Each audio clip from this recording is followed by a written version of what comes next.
Welcome to Baby Dribble, proudly sponsored by SweetDreamers. Baby Dribble is a fun, friendly and free parenting advice channel. This week, Lynda and Lucy are talking about newborn sleep. Right, now, I can remember when I came home with my very first little bundle of joy and thinking, heavens, I've had no sleep, I don't know what I'm doing, just walking around, basically a bit like a zombie, like I was an extra from The Walking Dead. How do other parents manage to cope? That's what I used to think. Yeah. Why are they all walking around looking like they're full of the joys of spring, really thinking I was inadequate because I just was so tired. I've got a survey here that says that parents of newborns miss out on 6 months worth of sleep in their child's first 2 years. That doesn't surprise me. No. I think people are very good at hiding it. Do you think so? Yes. So I think trying to pull the wool over your eyes. You have to look as if you're coping and that you're getting so much sleep and that you're doing so well. And sometimes it's not the case. Sometimes you're very, very tired.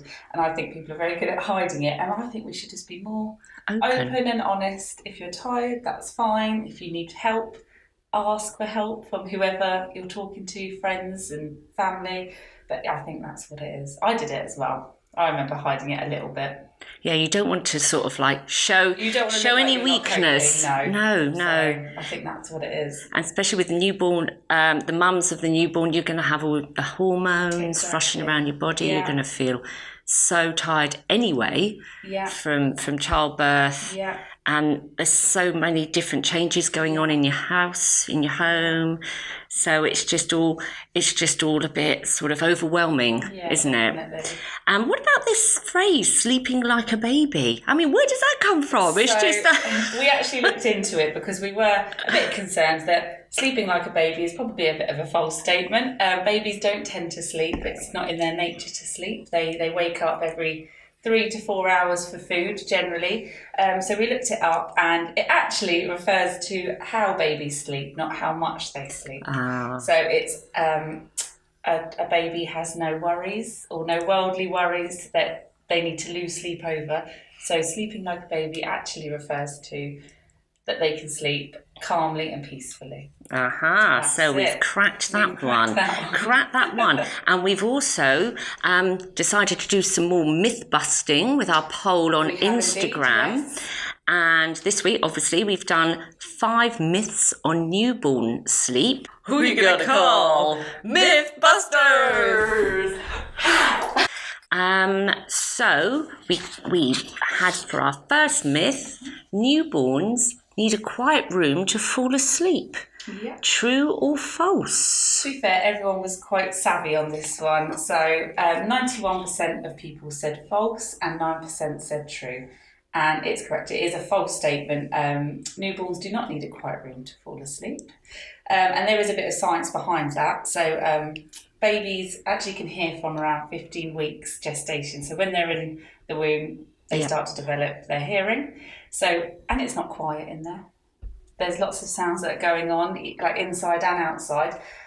So that's essentially why when they're born, they're not used to the quiet. So they need a little bit of background noise. Yes. So that's where a lot of people commonly go towards white noise. So white noise, we've got the technical term.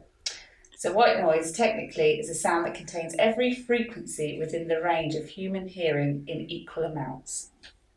Very technical stuff. Yes, so to put that plainly, it is every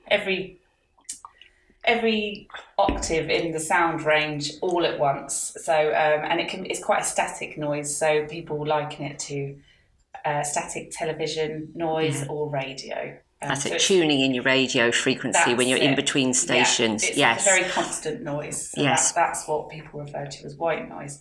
But there's also another type, which is pink noise, which we know to be quite a winner. Yes. Because pink noise it's a richer and fuller sound. So as opposed to the white noise, those sounds tend to be sounds like heartbeat, rainfall, or womb sounds. Yes, And they can be gentler on the baby's ears, which is what we all yes, want. yeah. And they tend to be better at helping babies soothe them to sleep. Yes, yeah. Because essentially, aren't they the low bass frequency range? That's right, isn't yes. it? So that's why they're quite effective, because they're very similar to what the baby can actually hear in the womb. Exactly. Yeah. So it's slightly lower. It's more bassy. So if you were walking past a nightclub, let's just say as an analogy, that we're all walking past a nightclub in the middle of the night as new mothers with our newborn. If you were walking past a nightclub, it would be those low bassy tones that you can hear from outside the nightclub, just those low bass frequencies. Whereas, of course, if you then walk into the nightclub, you can hear all the frequency ranges. But the pink noise is very similar to just the low bass frequency sounds, which is obviously what the baby's been used to in the womb. I had a quick read up before we came in on this week's podcast, and basically there was an article saying that the volume that the baby can actually hear in the womb is very similar to a loud vacuum cleaner sound. Okay. So it really is quite loud in there. So, but you do tend to sort of have this, like we've said, it's a myth that, oh, shush, the baby's asleep. Yeah. Shush, you're going to wake the baby up. No, they quite but like it. No. Yeah, they like the sound. I think it's quite soothing for them. It couldn't be very nice if you've been hearing all of that and then suddenly they're quiet at night. Must be quite confusing for them. Yes. So this is just easing them into from the world. womb to world, exactly, the transition. So then we went on to our second myth: newborn babies should sleep on their back. So we did a true or false here, didn't we, Lucy? Yes, 86% of you said true, so 14% said false. And it's true, yes, babies should sleep on their back. This, I know, is quite a confusing one. I think back to when I had Mason. Lots of people say, lots of the older generations, the grandparents telling me that, oh, my baby slept on the front. And I think that's where the confusions come from. So we actually had a quick look at the lullabytrust.org.uk website. They give great advice. And since 1991, the advice changed. And the reason it changed is because there were new studies that did say that it put the babies on their back significantly reduces the risk of sudden infant death syndrome. So funny you should say that, because when I had my eldest son, so obviously that was 1989, when I was in the maternity unit, all the midwives were advocating put your baby to sleep on their front. And I just didn't feel comfortable doing that, so I obviously put him to sleep on his back. And then in 91, it's quite interesting for you to say that is when they then when the advice changed. So the advice changed to babies must sleep on their back, they mustn't sleep on their side or their front. Lots of questions were raised if babies were sick, would the sick come out? And yes, their gagging reflex probably. It would turn to their side and it would come out. So those sorts of questions were raised. And in fact, the Lullaby Trust website has every question listed of what people can ask. It covers everything from premature babies to the sleep positioners that you can buy. And all of that's covered. So if you've got any questions about the sleeping position, they're the place to go to. Fabulous. Really good, informative website. So on to myth number 3. You should never wake a sleeping baby, especially if you spend hours trying to get your baby to sleep. And you just also then at that stage want to go to sleep yourself. Well, I'm not surprised that this one divided the opinion. 45% said that was true and 55% said that was false. The answer is actually false. Okay. So bearing in mind, we're talking about newborn sleep, which is categorised between 0 to 4 weeks. Yes. So we're talking very early sleep here. A newborn baby may not necessarily let you know that they're hungry. They don't know how to communicate with you just yet. That's what they want. So they might sleep through their hunger. So as a general rule, and this is if you have a healthy baby with no underlying issues that the doctor knows of, you should wake a baby every 3 to 4 hours. Okay. Yes. Some people might push it to 4 if they're particularly tired, to feed your baby. So they may well let you know beforehand, but some babies might not. So the idea is that, yes, you should wake them up, but they will soon let you know. It won't take long. No. Probably before the 4 weeks, they'll start to learn that crying will make you jump into action to feed them. So, and again, I'll just say that if there's any medical advice regarding reflux, milk allergies and things like that, you'll have different advice from your doctor. So speak to the GP or the health visitor, because they'll tailor it towards your baby. But as a general rule, you can wake a sleeping baby, even though you might not want to. No, your sort of gut instinct is saying, no. But they still need to. Yeah. And that's really just to promote a healthy weight gain. It's not for to annoy them. You want them to gain weight, and the more weight they put on, the healthier they are. So, yes. That's what you should do. Okie dokie. And then moving on to myth number 4, you can sleep train a newborn baby. Now, true or false? What did the poll say here? So 43% of you said true and 57% said false. It's actually false. You cannot sleep train a newborn baby. So studies have been shown that newborn babies don't have the developmental capacity to sleep train. Again, we are talking 0 to 4 weeks here.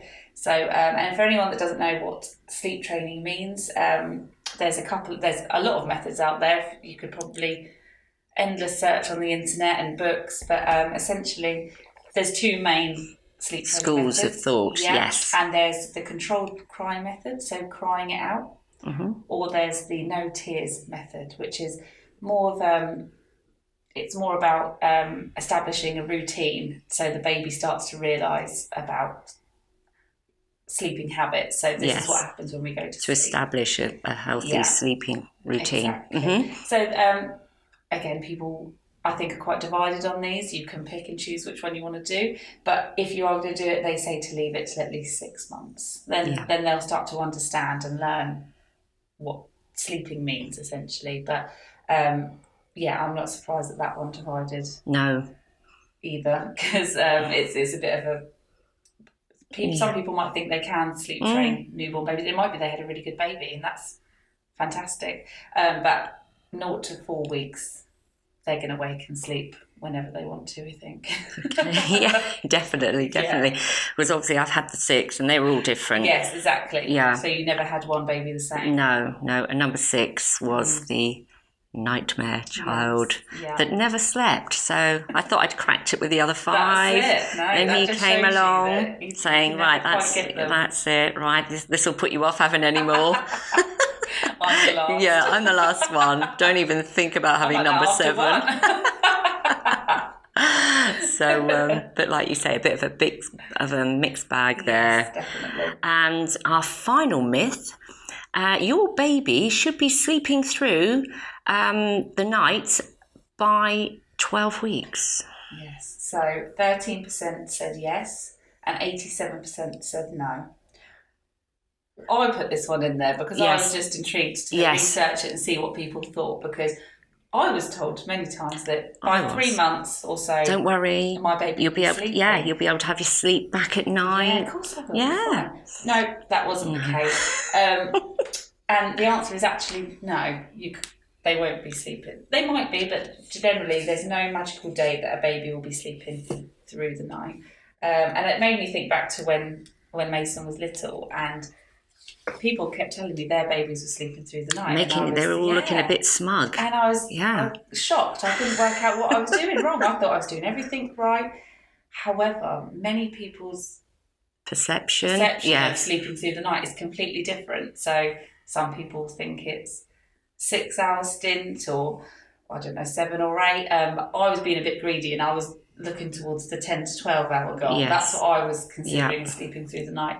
But when I started talking to people and asking how long, it turned out we were pretty similar. So you have to take it with a pinch of salt sometimes as to what other people's babies are doing and what yours are doing, because people have different ideas. Exactly. You don't know when they've put the baby down after their last feed. You might have different routines, different bedtimes.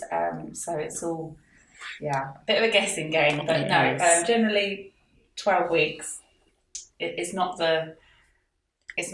like a golden rule. Okay, my baby's 12 weeks now. No. Oh, what's happening? What am I doing Mine wrong? was actually 10 months, so that's well past. Bradley was 2.5 years. Oh, well, there you go. Yeah, he did put me off, unfortunately. Oh my God, 2.5. And then going back to the zombie thing, we just sort of survived on no sleep. No. Walking around. And you do get used to it. You do get used to it. You do. Your body adjusts. Yeah, although you did have 5 other children. Yes. In tow as well, so you're like Superwoman. Yeah. Gosh, I don't really know what came over me, really. Yeah, it's a blur. Yeah, it is a blur. Half of my brain cells have died, but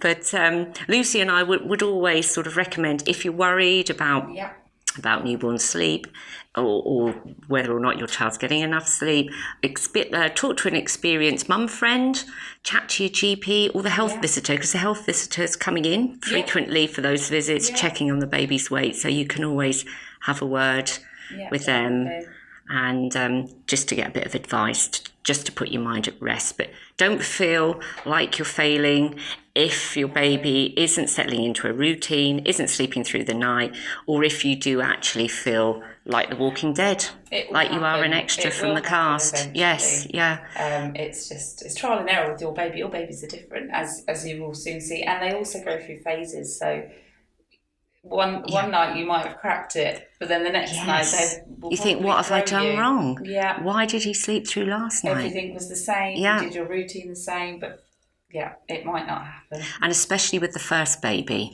I think, because it's all so new. Yeah. And I don't think you can prepare yourself, can you, for that feeling of lack of sleep. Yeah.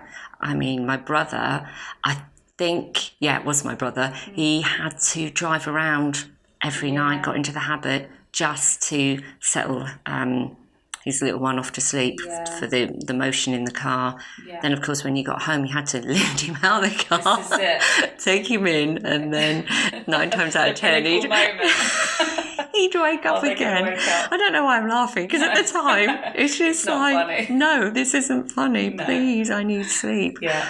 But that actually goes back to the white noise, the car. Yes. That's it, as well as the motion. The engine. That's to do with the engine. So there's lots of people swear by the car, although I do know a few that hate their car seat as well. So again, it's a fine line. Babies. It is a fine line. Yeah. But you do find with number 2. So Lucy, when you're on number 2, 3, because you're sort of already prepared yourself mentally, because you've been through it all with baby number 1, it does get easier. Yes, because your body thinks, this time again, it's fine. It's fine. Going. We'll carry on with no sleep. I can imagine. Yes, that. Nothing shocked you like the first one. I don't think. I don't think so. But going back now to our first podcast on teething, we had the Gertie giveaway. And who won? Drum roll, please. And our winner is Sarah Gatecliffe. Yay! Well done, Sarah. So we will be contacting you via email to find out your address details so we can pop good old Gertie in the post. So we hope that you'll be very happy with Gertie when she arrives. And this week we're giving away one of our classic You and the Dream Sheep with 4 soothing sounds and calming glow. So obviously Ewan is ideal for newborn babies. So a great prize. And to enter, please email the word sleep to prizes@sweetdreamers.co.uk by midnight on Friday, the 29th of June. So entrants must be over 18, live in the UK or Ireland, and full terms and conditions can be found on the Sweet Dreamers website, and we will announce the winner during our next podcast. So good luck to everyone and thanks for listening. And all our Baby Dribble content will be available for you to access through our podcasts, YouTube and on our blog at www.sweetdreamers.co.uk/blog. So thanks for listening and goodbye. Thank you very much. Bye-bye. Bye.